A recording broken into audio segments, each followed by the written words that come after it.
ধূমকেতু এক্সপ্রেস ট্রেনটির নির্ধারিত যাত্রার বিরতি নেই এই স্টেশনে।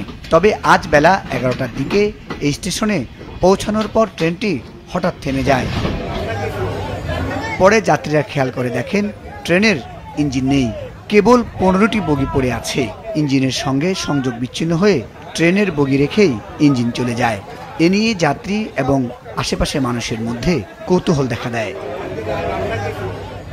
ঢাকা থেকে রাজশাহীগামী ধূমকেতু এক্সপ্রেসটি নাটোরের লালপুর উপজেলার আজিমনগর স্টেশনে আসলে এই ঘটনা ঘটে।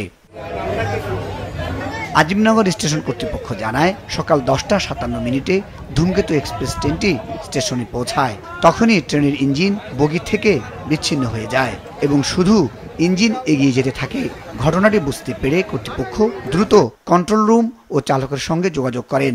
পরে ইঞ্জিনটি ফিরে আসে এবং 10 মিনিটে বগিগুলো সংযুক্ত করে ট্রেনটি আবার যাত্রা শুরু করে। তিনি জানান, এতে যাত্রী এবং ট্রেনের কোনো ধরনের ক্ষয়ক্ষতি হয়নি, তবে যাত্রীদের কিছুটা বিলম্ব হয়েছে।